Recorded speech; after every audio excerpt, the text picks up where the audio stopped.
Hey guys, LadyLibertyStacker here. Today is June the 8th, Tuesday, 2021.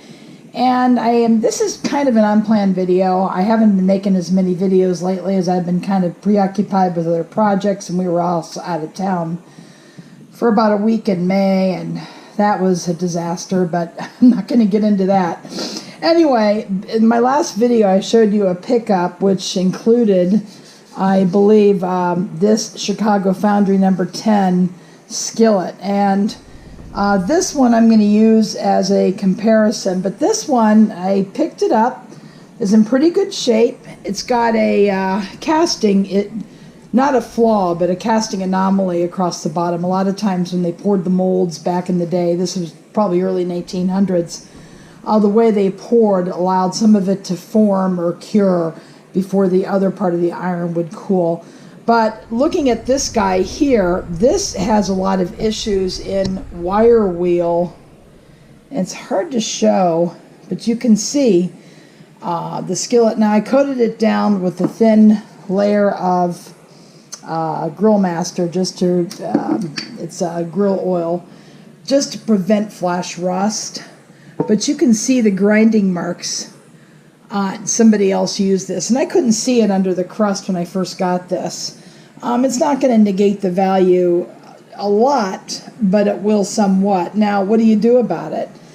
You can either season over it quite a bit, and it'll probably fill in, or I could take a wire brush and smooth off the whole backside, which, again, that's negating one bad action with another bad action. So a friend of mine had said that they would probably wheel it, but we're going to see what happens with just one coat of seasoning in the oven. And I think with 6 to 7 coats on this, we can get this looking pretty good. So at any rate, what I'm going to do is to put a layer of seasoning on this. I've kind of held off for a long time because it's very hot where I am. And it gets so hot that, of course, I have the air conditioning running, and I hate to heat up the house. I don't have a grill or anything outside that I can use for this. But I want to show you, that is an example of bad, what you don't do to collectible vintage cast iron. Now, this one was my very first pan that I did. I still use it every day. Bought this in July, I believe, of 2017. And I wire wheeled it, but not so much as to negate its value. You basically can still see some scratch marks in the bottom from the previous owner, but it's black and shiny, and there's no grind marks whatsoever here. And if nothing else, I did use a brush on it to get off anything that was uneven at the time. So I just wanted to show you, this pan is a Wagner Ware Sydney O. Number 6, model 1056Q. You've seen it in previous videos. I generally use this. Would you get down? He loves to climb on my countertops, and when he sees the water bottle, he gets scared sometimes. You're just looking at it, aren't you? Stay there. You're getting the water bottle. Sorry, guys. He adds a little bit of comic element to my videos, but this one here was properly done. I just wanted to show you this before I put it away. So we're going to come back after I've done a layer of seasoning on this. I've shown you how to season before, and I'll show you what this thing looks like to see if the seasoning will make that less obvious as time. I think it will. I don't think it'll be that big of a deal. But that's what happens with the skillet, is wire ground. Somebody started grinding on it. It's just totally disgusting when people do that. Don't do that to the cast iron people. If you want to smooth it out a little bit, take a wire brush if you have to. But if it's a Griswold or even this kind of skillet, there are other ways you can safely restore other than doing that. All right, I will be back. And one more thing, guys. I decided to go ahead and throw 3 other skillets in here. If I'm going to heat up the oven to do a skillet, and the reason why I'm doing it is I'm just protecting it until the temperature cools down enough where I can season a good portion of the day and get a big batch done. But it doesn't make sense to do that now and run the oven, and when you have to run your air conditioning and it's going to run against the oven. That's kind of silly. But I'm going to go ahead and give this guy another coat. This is an unmarked number 12 Wagner. It's got nice pour spouts. It's got beautiful milled finish in circular fashion that Wagner was known to do, and you can actually see it, oh gosh, on the pour spouts. This one I got for resale, but it has a very minor, you can see it here, if you can see it, crack. It's hard to tell where it, I think it's right there. Very minor crack in the pour spout. You can hardly see it. It doesn't really sacrifice the integrity of the pan. It's not near the handle. It's not near the assist handle. It's just by the pour spout. But I think I want to give it another coat of seasoning and get it a deep brown or light black. This has, I think, 3 or 4 coats already, but I might as well throw it in and do it. So I'm heating everything up for about 15 minutes at a temperature of 250, and right now I will set the timer once it reaches 250 degrees.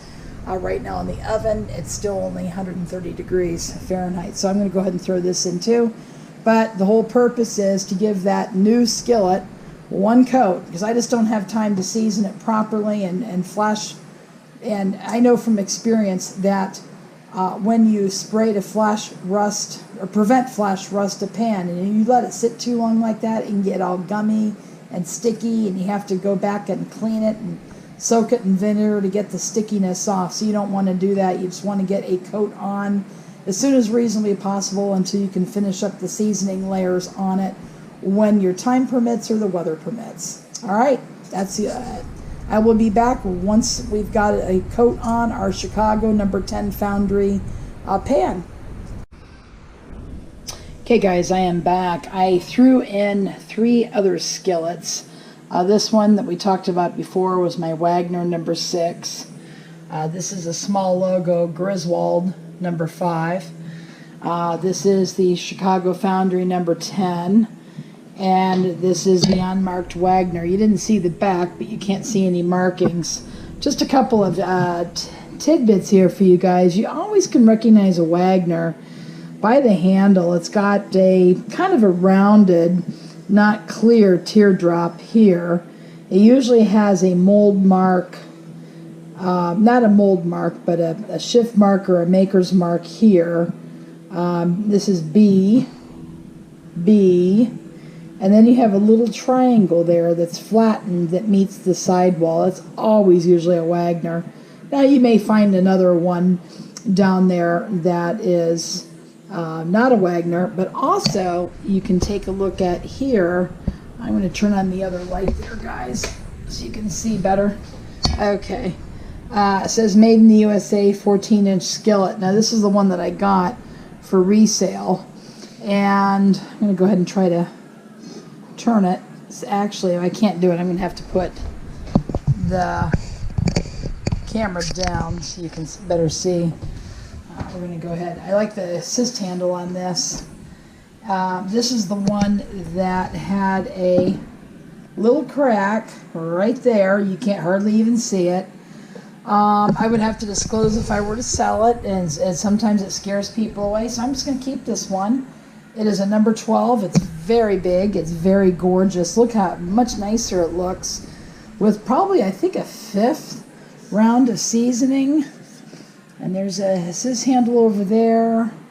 Just a gorgeous skillet. I love it. And this time I used Easy Beezy seasoning stick.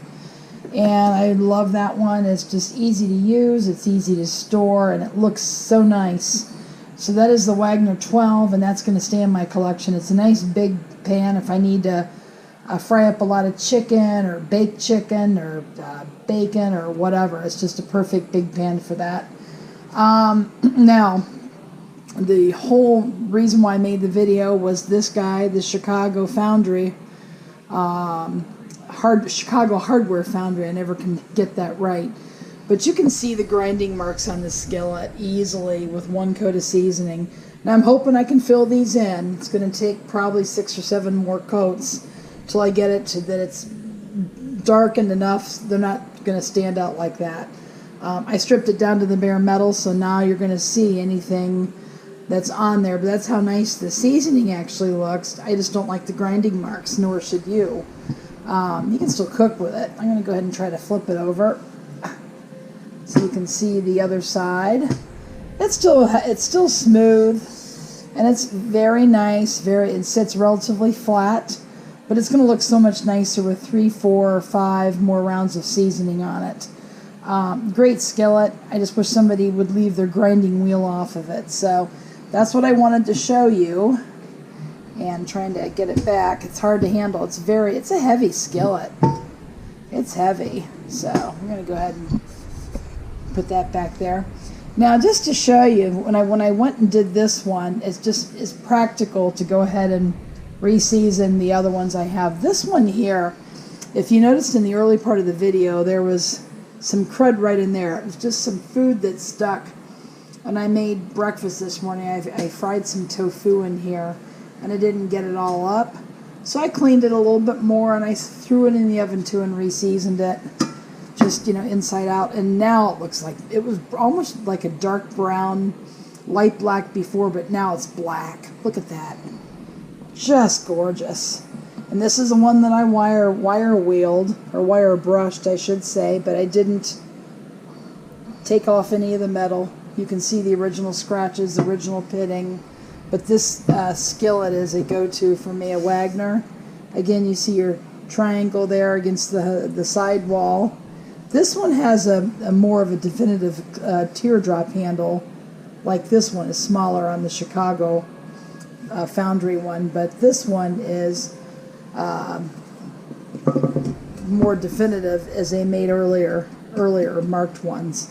But anyway, that made that one look really good. So there's no reason why you can't throw in a few other pans when you're seasoning a new skillet. It always makes them look good.